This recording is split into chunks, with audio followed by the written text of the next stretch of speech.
Hey, what's up? Like, totally time for 90210. Wow. Hello, everyone. Welcome back to the 90210 show. My name is Mark. With me, as always, is my GF, Carol. GF? My girlfriend. Who the frick says GF? Who says frick? Me. I do. Because I'd like these tapes to be for all ages. Oh, yeah. Yeah, we've definitely talked a lot about all ages things, right? Like you taking naked pictures of yourself for kindergartners. Ew. Like that was 2 weeks ago or something. Ew. What are you talking about? You'll see. I hope not. Anyway, how are you doing today, Carol? Well, I was good until you started talking about naked pictures for kindergartners. Now I'm a little skeeved out. Oh, no. You're supposed to say your thing. Hey, what's up? There you go. Was it like been forever since we've done this? Apparently. What's going on? It is July 5th, 1996, and Carol, I think, partook a little too much in the celebrations yesterday for the 4th of July. So, and also, because it's July 5th, happy birthday, Heather. Happy birthday, Heather. Shout out to my homegirl. Yeah. To your home slice. Right. I'll say, I don't know. What should I say to Heather? Happy birthday. Happy birthday, Heather. Hey, what's up? I was going to say something, I don't know, like, making copies. I can't think of it. What? I can't think of any. I was trying to think of some, because you were talking about home slice and the home girl and stuff. I didn't say home slice. You said home slice. Trying to think of some hip slang that I could say. Okay. You know, people do the making copies. Sure. You know that guy? Sure. You know that guy in Saturday Night Live that's doing the making copies? Sure. Oh, wow. Sure? Unsure. But I am unsure. We're not talking about making copies.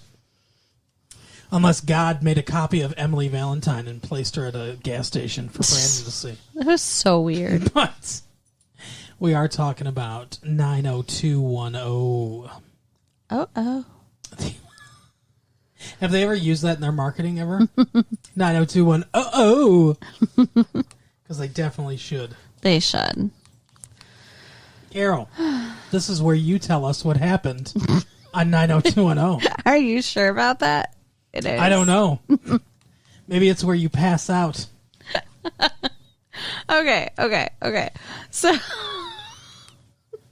they're looking. Did you enjoy the fireworks yesterday? What fireworks? Right. Were you able to see any? Nah. Carol looked in the mirror at one point and said, "I'm blind." That's not funny. She said, "Who's that Asian woman staring back at me?" I said, "You're squinting." Wow. That's just not right. Well, that's just what happened. Okay. So Cindy is freaking the fuck out because she doesn't know where Brandon is. Right. And the adult Brandon is gone. I mean, like, seriously, Cindy. And like Brenda points out, your son's 18 years old. Like, it's okay. He said he went camping by himself in Crystal Lake. Okay. He was looking for Stewie's dad. Right. Jason got to him. So, where he actually is driving along, like, I don't know. Driving along in his automobile. Sure.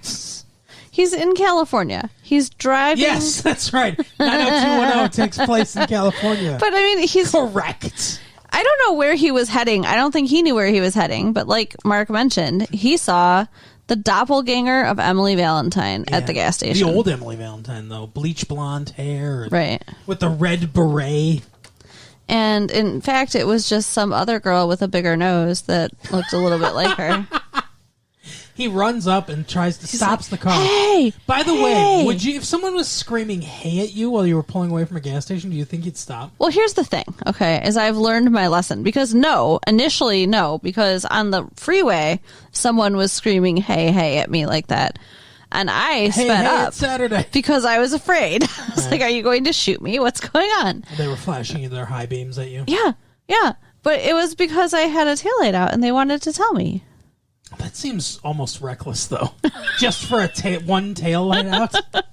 Well, apparently they almost hit me. It's not like there was a gremlin hanging off the side of your car. Right. Hey! You got a tail light out. Well, I mean, I think it just became like their mission. You know, it's like once I was like, fuck you guys, they were like, oh no, we're going to tell this girl. Right. It was a Moby Dick situation. So, no, I would run away for sure. How about you? I don't think I'd stop. Yeah. It seems, I mean, it was broad daylight, but, yeah. So she stops. At night, it would be scarier. Yeah. But there were other people there, and it was broad daylight, so maybe I'd stop. I don't know. Maybe I'd think, like, oh, I left my card or something. I mean, I'm so antisocial that when I was picking my niece up the other day from this, like, playground thing at her school, we're walking, and I hear a lady saying, hey, wait, excuse me. And I just kept going because I thought it's probably not me. And if it is, I don't really want to talk to her. Were the taillights on your jeans out? And then she's like, I have asthma. I can't run that fast. You were trying to murder a person? So I turned around. She's like, thank you. Because she forgot her toy. The lady was chasing Oh my God. with the toy. That's what I'm saying. Every time somebody's trying to get my attention and I'm like, fuck Right. you, it's always something important. So. You choose flight when it comes to fight or flight. Right? Or there's always the freeze, the little talked about freeze. Yeah. Mr. Freeze, the Batman villain. So Laura. What? What in the fuck? Mr. Freeze, you know? Laura. My heart is cold, but my emotions are fiery hot. Sure. It's from Batman the Animated Series. Anyway, so he stops her. She turns around. It's not Emily Valentine. No, but she wishes she was Emily Valentine. He was like, oh, I thought you were something else. And she goes, oh, I thought I was about to get lucky. What the fuck? And then she looked at him like he was a tasty treat. Yeah, it was weird. He was not a tasty treat, lady. And Jason Priestley gives his best, like, sheepish smile. He does that look he does so well. Yeah, that's what makes all the ladies melt. They make him do that all the time, that little sheepish, embarrassed smile. Like, he's like, I kind of know I'm hot, but I'm trying to act like I don't know I'm hot, and it's just embarrassing. Yeah. I'm just the nicest guy in the world. I couldn't even think about that myself in that way. I don't ever get naked. So he starts thinking about Emily Valentine. So apparently, off screen, he looks up her phone number, and looks up her in the yearbook in the phone book. He looks the up yellow pages. He looks up his parents' address. White pages. White pages, yeah, not the yellow pages. They're not a business, Right. Yeah, they have a business selling out their daughter. Anyway, so Wow. how your fingernails doing? I can't get it off. Yeah, well, you're barely paying attention to I what am I'm paying saying. attention. I have this stuff on my fingernails and it won't come off. Okay, so maybe stop. Why would I want to do that? Anyway, so he looks there, and they're in Marin County, California. Which you mentioned is the California. It's the is California equivalent of a county in California. It's the San Francisco County. Yes, it's the San Francisco Bay Area, although not where the Oakland Athletics play, because that's in Alameda County. But, okay, on the way there, he stops at a campsite. Yeah, there's people with RVs and stuff there. And he's got a tent and a sleeping bag. Yeah. I mean, I guess that was his whole point, was he was going camping. Right. He literally was going camping. He had to get out of town after his favorite professor's wife is sexually harassing him, and the basketball player that he's tutoring is trying to blackmail him. And then he gets sexually harassed at the gas station. Yeah. Poor Brandon. Can't go anywhere. Right. Yeah, you can't take his dick anywhere. Got to cover those dimples. So he talks to a single father who's... He wasn't a single father. Oh, I thought his wife was dead. No, what the fuck? Where are you getting this shit from? I never saw the wife. She was there? He had 2 daughters. No, he had a daughter and a son. Oh, really? And a wife. That other kid was a boy? Yeah. All right. I thought it was 2 daughters. Did we watch 2 different episodes?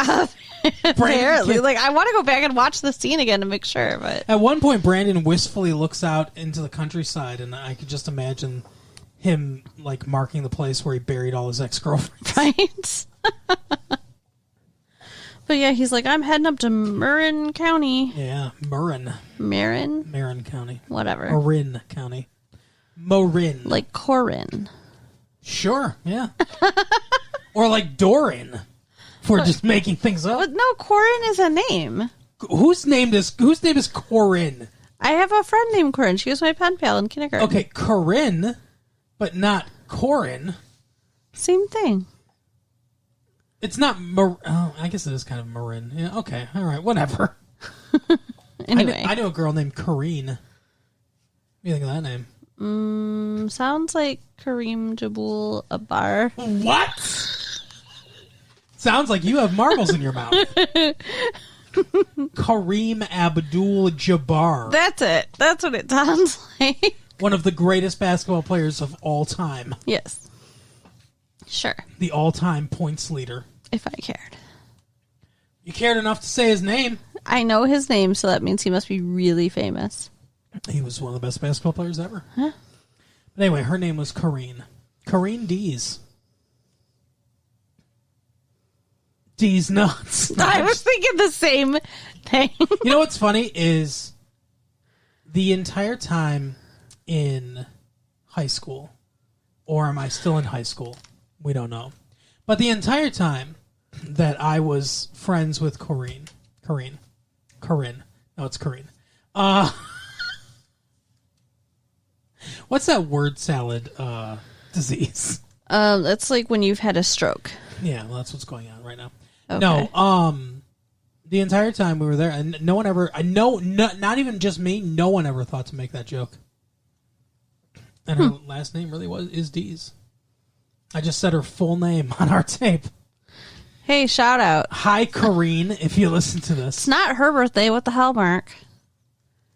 Get it together. It might be. I don't know. I have no idea when her birthday is. Whatever. Anyway, so go on. She went to Marin County. So he stops and goes camping, and then he keeps driving until he's in Marin County, which is not San Francisco. Where he went is not San Francisco. It's like more in the boonies than the fucking campsite. What are you talking about? That house he went to, that was like country. That was not like San Francisco suburb. It was a suburb of San Francisco. No. For sure. No. Yes, that wasn't what makes you think it was the boonies? Because there was like cows wandering around in a it pasture? looked like a fucking log cabin. What? This house. Did we watch the same episode? A tiny wooden house. It was a regular looking house. What are you talking about? Maybe it just looks... Did the Keebler elves live there? A tiny wooden house. Maybe it just looks small compared to all those Beverly Hills mansions. All of a sudden, Brandon's shoes were expertly cobbled. Right? Anyways, it did not look like he was in San Francisco. Well, okay? San Francisco is more in Northern California. And Northern California is more woodsy than Southern California. It's less industrialized. Outside of the city of the major cities. When you've gone to California, where have you gone? I've gone all over. I've gone to Sacramento, San Francisco. I've been to Oakland. I've been to San Jose. I've been to San Diego, Los Angeles. Wow. Wow. All up and down the coast. One time I went to Los Angeles and I drove up the PCH, the Pacific Coast Highway, and that goes all the way to Washington. That sounds so fun. I want to do that. Yeah, it's fun. It's fun because it literally goes right along the coast of the Pacific Ocean. Like you look to your left if you're going north, and the Pacific Ocean follows you you follow the Pacific Ocean the entire way. Except you're up high, aren't you? Looking down at the ocean? No, it's not. It's not super elevated. Okay. Because that would freak me out. No, I mean, some parts of the PCH go through more mountainous, ranges and stuff, but most of it, no, is not super elevated. So he's having a nice drive. Yeah. To San Francisco-ish. He tells this guy, this single father that has a wife. It's not a single father. All about Emily Valentine. He basically recaps last time on 90210. Emily Valentine was going to burn down a float in my yard. Yeah, I completely forgot about that until they brought it up too. But yeah. He goes there. She does not live in this house anymore. No. The parents moved to Athens, and he's like, oh, that's across the bay, right? And they're like, no, it's in Greece. Dick. I mean, they could have been talking about Athens, Georgia, but... They could have been talking about Athens anywhere, but no, they're talking about Greece. Well, Greece and Georgia are the only two famous Athens I know. Okay.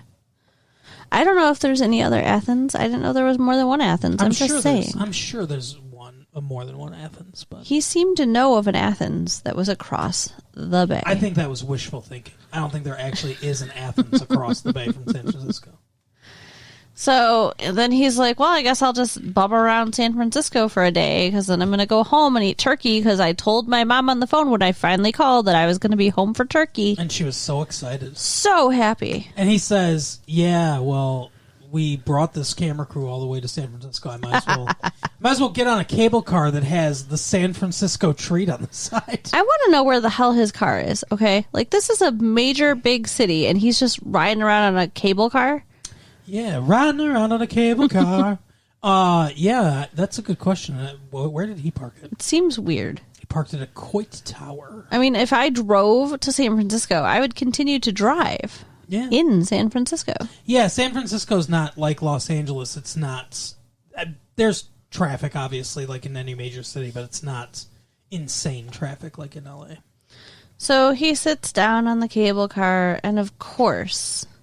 in true fucking soap opera fashion, right behind him, there's Emily Valentine. And she's no longer a punk rocker. No, she is not. She looks like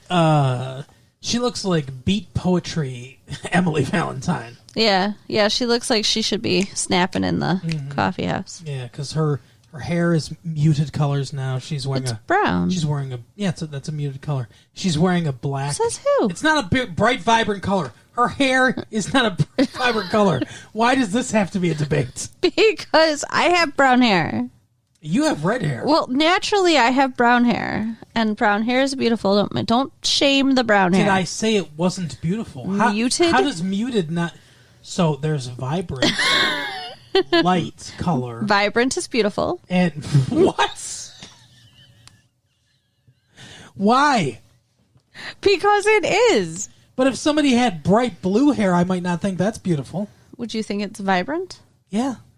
So I would never call something vibrant unless I also thought it was beautiful. Wow. So that guy that you called vibrant? What? Oh, what? Okay. Yeah, freak. Anyway, so I don't even know where I was. But anyway, you were talking about her hair. Her hair's muted. Her hair is not as bright as it used to be. And it's long. And she's wearing a beret, but it's a different color. And she's wearing like a dark turtleneck. And a long coat. Yeah. She looks... sophisticated. She does. And she's got her own apartment, maybe? Maybe. That's what she says. Apparently Brandon walks into a sitcom, too. Right. Because they come in, they go into the apartment, she's like, oh, I've been here since my parents moved and everything. And 5 months ago. Yeah, and he's like, oh, this is great. Living on your own's awesome. And they start kissing. She puts on tea for him. And then just somebody, a wacky neighbor just walks in to deliver sitcom one-liners. She did knock, but didn't wait for anyone to say anything and just let herself in. And she's like, hi, Emily. Yeah, Emily's always right. You know, like she really did. She was out of a different television show. Right. I don't know what the fuck this woman was doing, but... it was bizarre. And then Emily's got some kind of secret. Yeah, that they talk about. The only reason this character exists so that Emily can talk to somebody else behind Brandon's back. Right. Because she's like, oh, this is trouble for you. He's such a nice guy. He's so sweet. And he's come and you're leaving. You still got to go. Are you going to tell him? And I don't get it.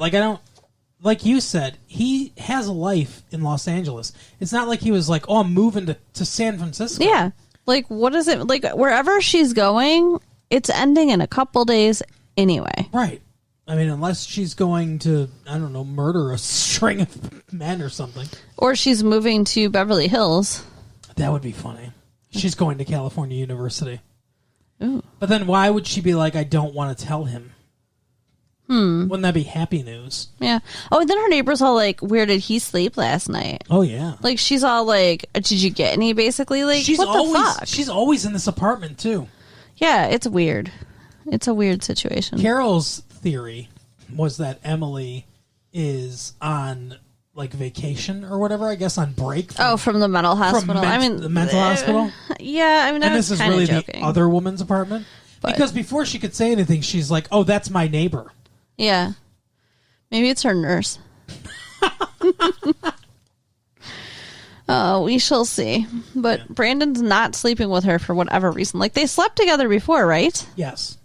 So, I'm sorry. You've already slept together. Sleep together more. Like, why would you not I don't know. sleep in the same bed? You really like when people have sex, don't you? I do. It makes me happy.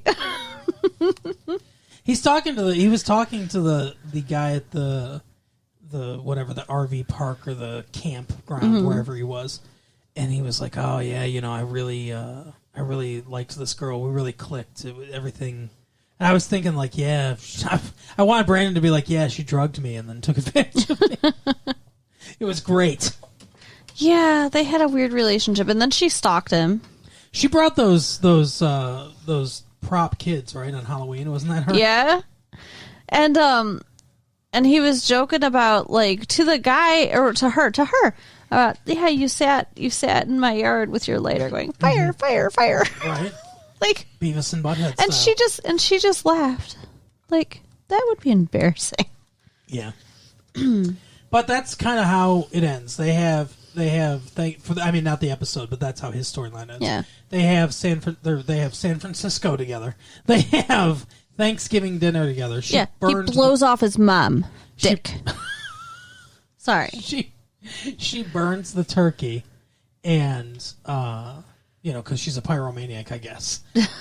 Right. And they go out for delicious San Francisco pizza with broccoli on it. Ew.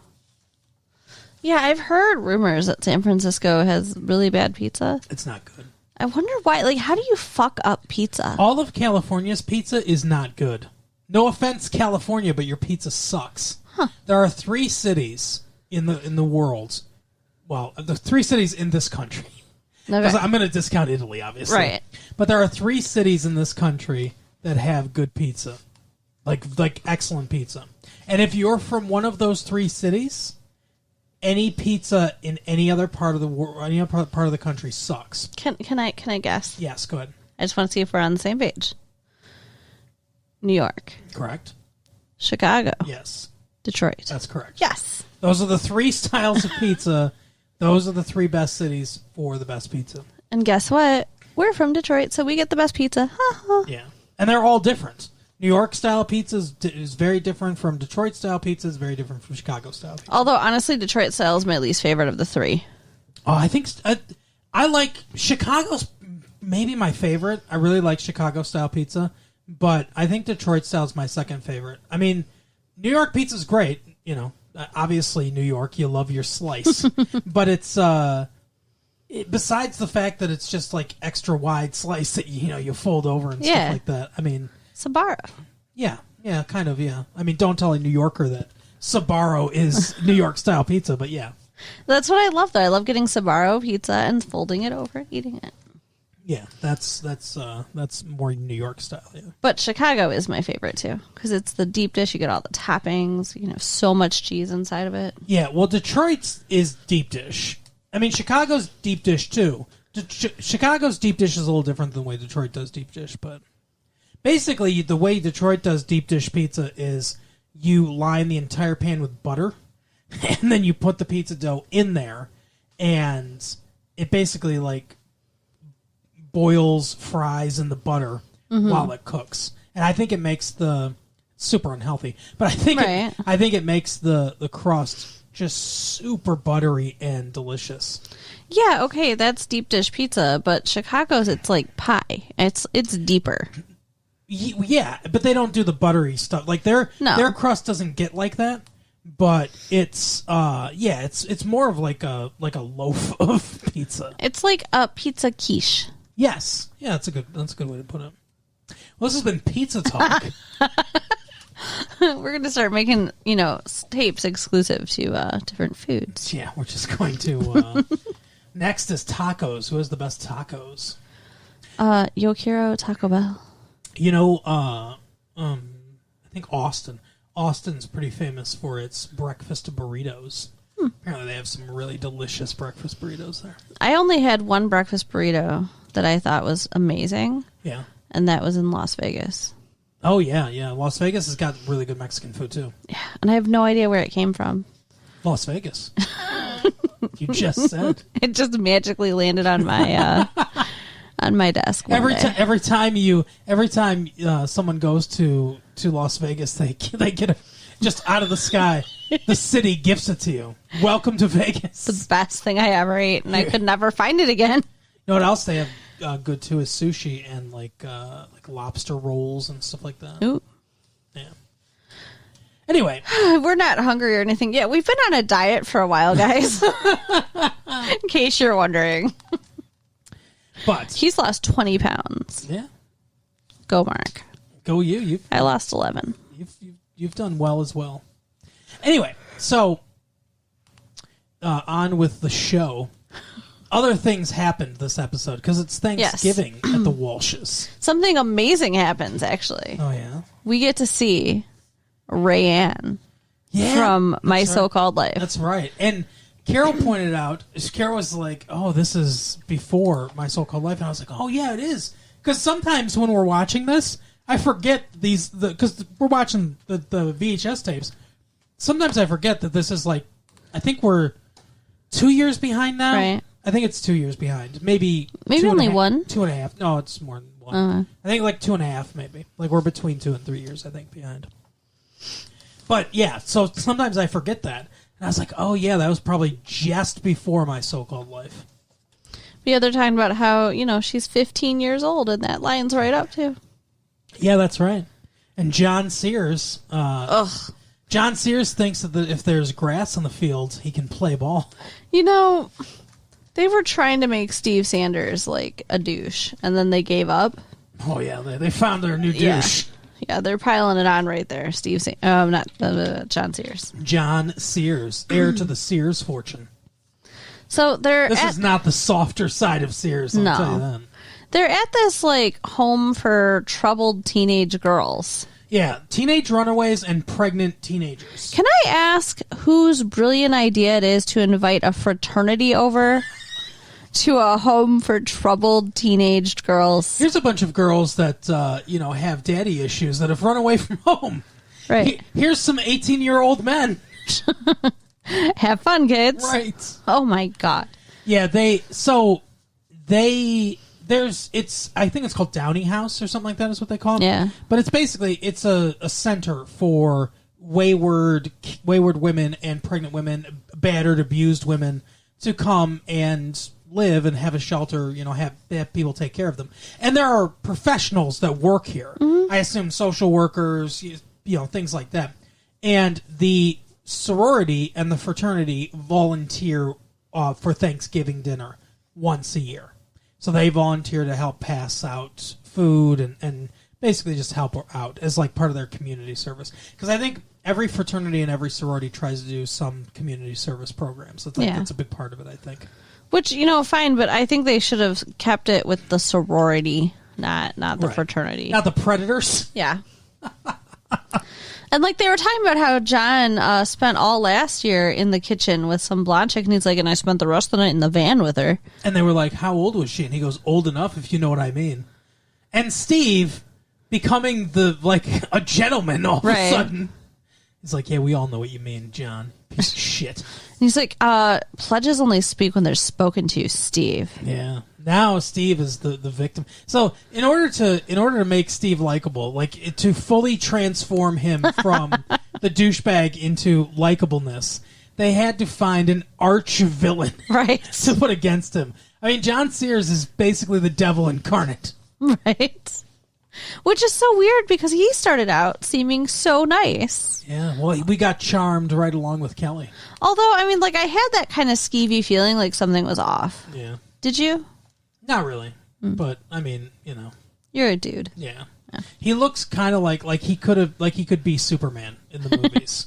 Like he has the dark hair, the muted hair.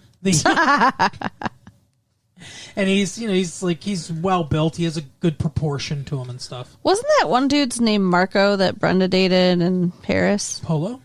Oh,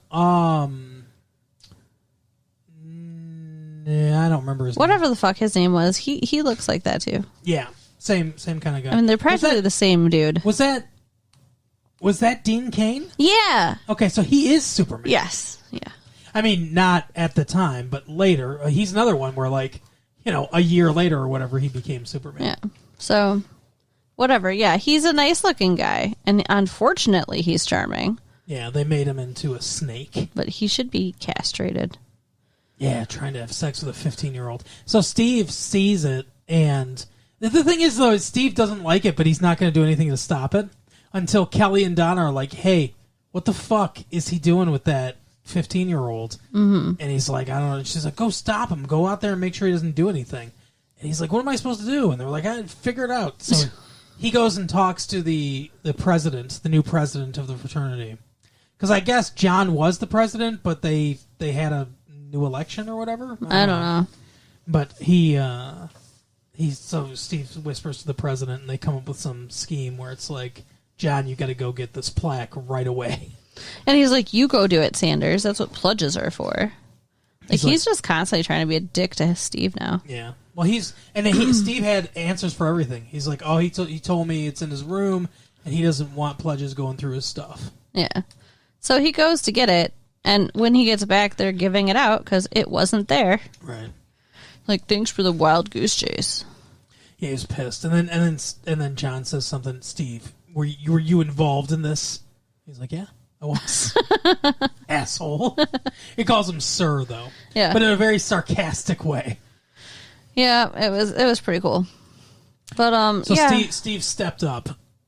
You were like, I don't know why Kelly and Donna don't go out there. They have eyes. They can, take care of things. Like, because they're fucking girls, and John's like a douche. So, this is a man's job.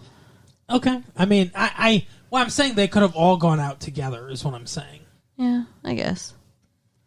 But Rayanne, does not get raped. We don't know what her name is, but yeah. She, what did she say? Like, her parents were drug addicts or something? I don't Something remember. like that, I don't know. But it's like every girl there has some story. John's lines were like straight out of a fucking after school special or something. Oh my God. And like only a 15-year-old girl would believe them. Yeah. Like, he's like, you're so mature. Yeah.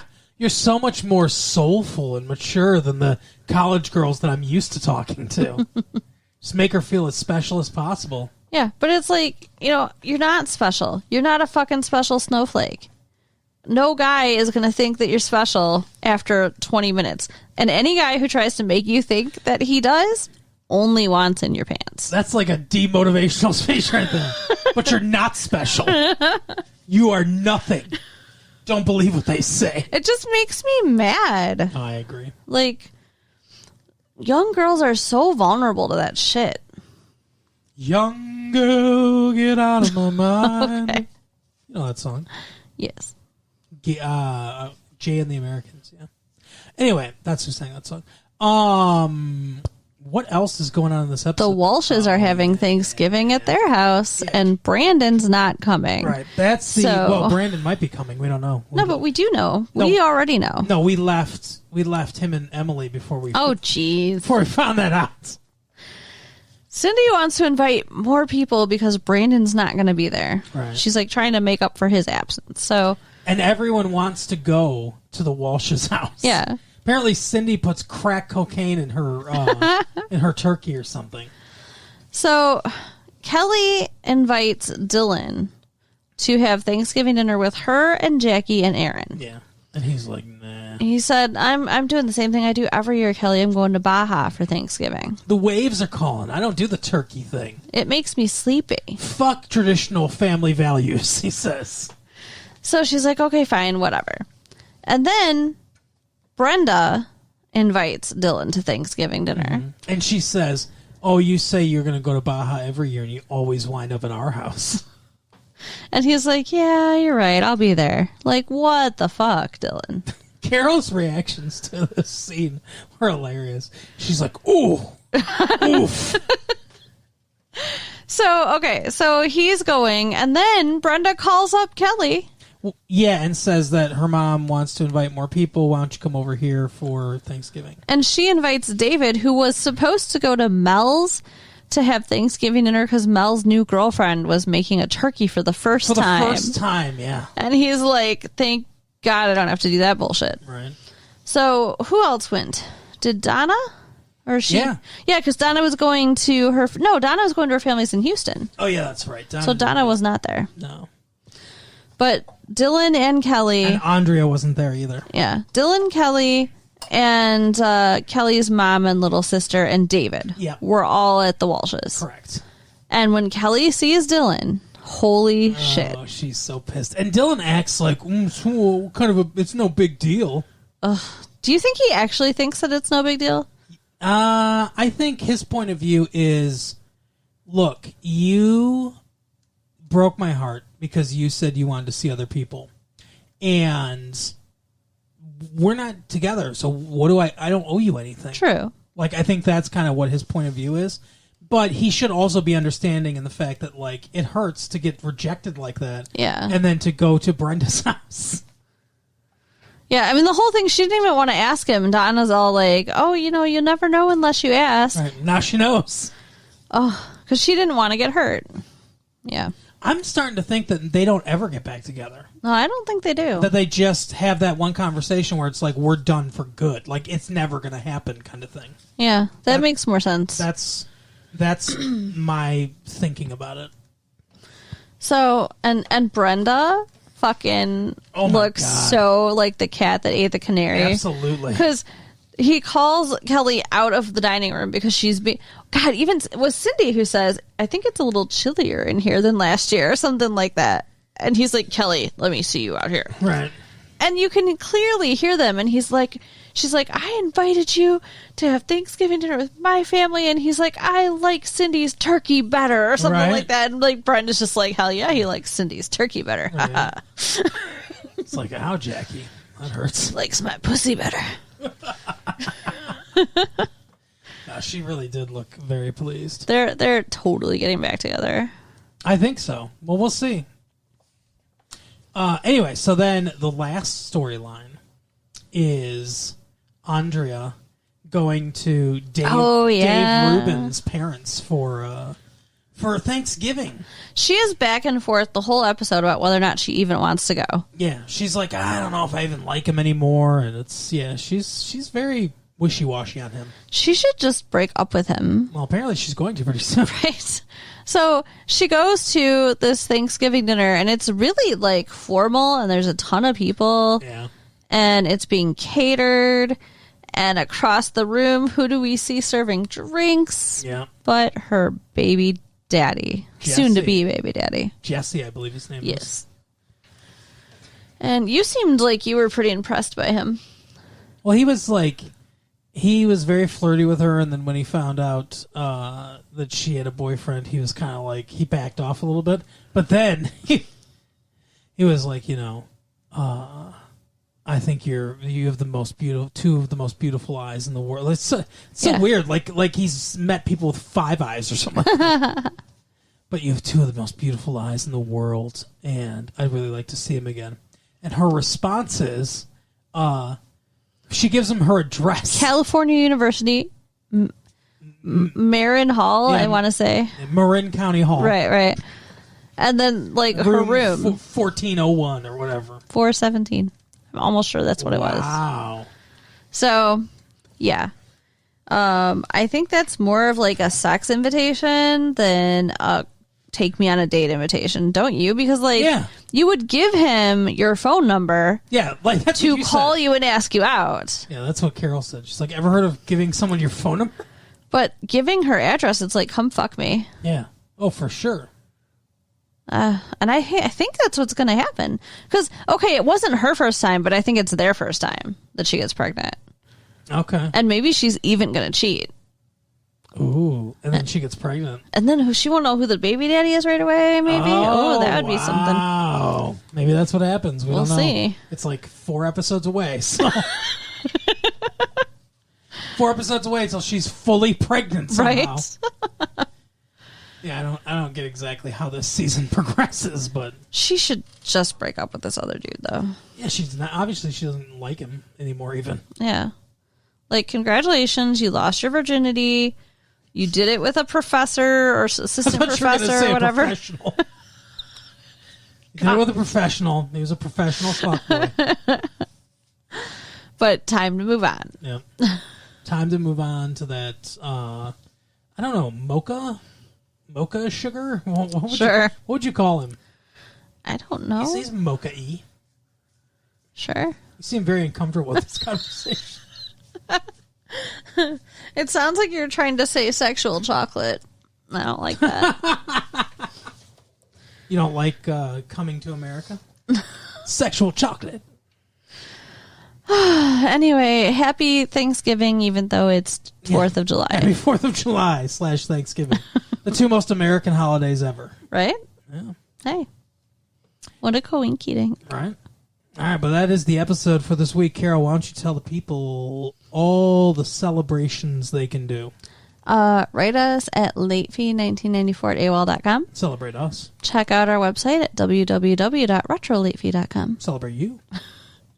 And tell your friends. Celebrate togetherness with your friends. Share like you're the Pilgrims and the Indians. We will see you next week. Bye. Bye.